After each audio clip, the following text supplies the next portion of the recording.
Wow. Just when you think you know everything about Dr. Martin Luther King Jr., you'll learn some more. And joining us to talk more about Dr. King's legacy is the executive director of the Rainbow Push Coalition, Robert Patillo II. Thank you for starting your day on BNC. Boy, it's just remarkable, just a fascinating piece. For those who may not know, tell our audience about the Rainbow Push Coalition. Tell us about it.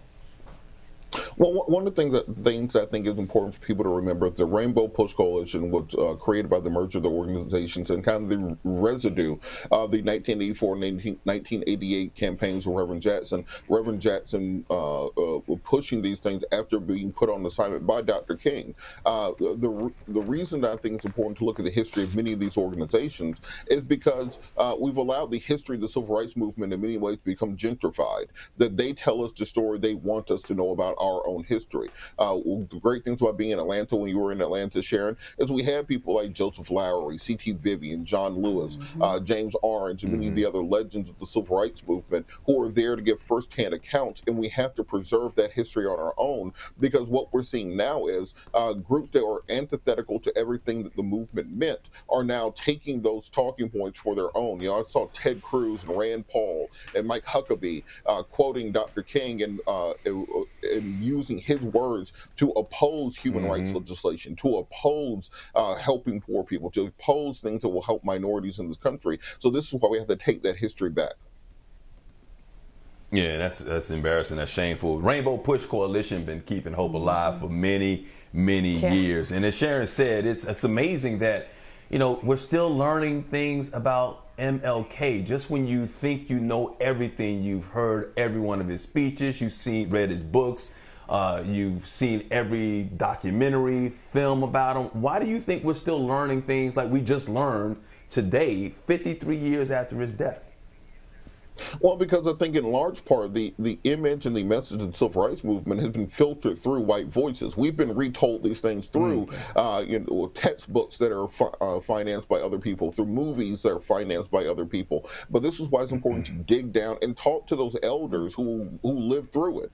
For every person who has a monument, who has a holiday named after them, you know, you probably got an uncle or aunt or a lady in your church who lived through it and can tell you a personal story on that. And we have to keep those stories and that history and that legacy alive, because what we saw this past summer and this summer of social activism is a lot of young folks who thought they were reinventing the wheel.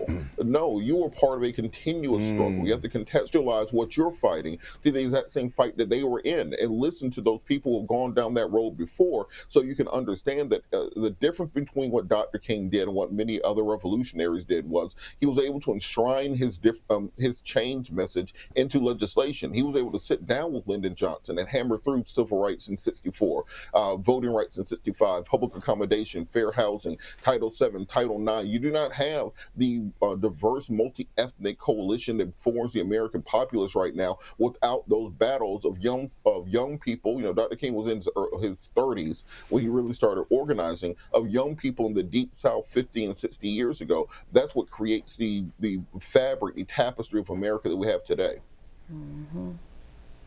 I really feel like the race is on, you know, because we're losing the C.T. Vivians, the John Lewis, and so many others that we haven't talked about. And we need that storytelling to stay with us, the truth, because it's indoctrination otherwise, as you articulated. But you're also a lawyer, you're a radio host. Tell us how Dr. King impacted your life, because it's real. Well, I think one of the benefits of going to Clark Atlanta University, working in WAOK, where Dr. King was a radio host at, understanding and having the ability to speak to people firsthand, it lets you know that, guess what, the reason Dr. King, most of his organizing came in Albany, Georgia, or in Mobile, or in Montgomery or Birmingham, was because of the power structures that was set up in Atlanta. And that if you're young and you're an activist, you want to have radical change, sometimes you have to set out and make your own future, make your own destiny, and not be afraid. There's a whole lot of folks who got hit with hoses and dogs and put in jail, who never got a holiday, who never got a statue, but they were still part of building that future. I think as long as everyone picks up that baton and understands their part in that struggle, then that's how we move human rights forward. We often get Dr. King kind of diffused down just to the "I have a dream" speech. They almost tell it as a fairy tale. Dr. King woke up, he went to Selma, went to Montgomery, did the bus boycott. Later on that day, gave the "I have a dream" speech. Obama was president,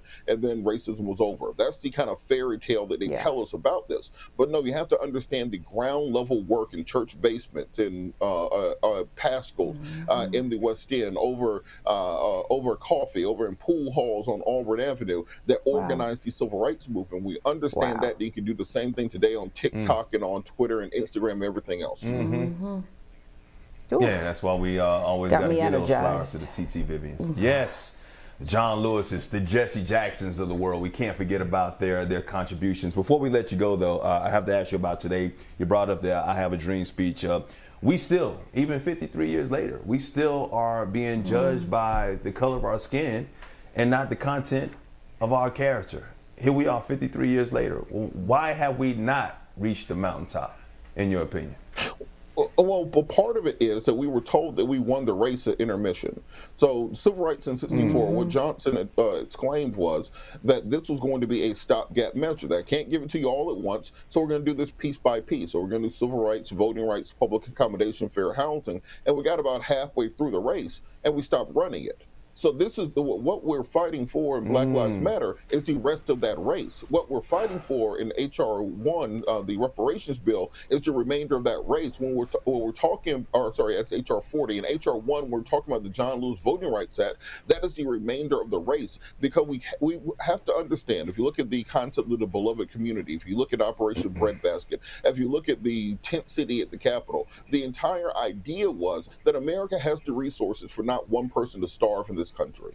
America has the resources for not one person to be unhoused, to not have health care, to not have education, to not have an opportunity of the American dream, which has so long been deferred away from us because it was never intended for us. So the reason that we haven't made more progress is we have to keep that race going and continue pushing across the finish line, because the borders are created by us. So what we are seeing now is a continuation of that. So instead of thinking that the race ended, we just had an intermission, and now we got fueled up, we got watered, we got prepared, and now it's time to finish the race. You better speak that. You better not just finish the race, run through the tape and keep on running even after the race. I want it all. Because the race will never be over. We got to continue to keep on running. Attorney Robert Patillo, thank you so much for your contributions to doing what you can to make sure that we have equality in this country. He is the executive director of the Rainbow Push Coalition. We will keep hope alive through people like you, my brother. Thanks for being with us.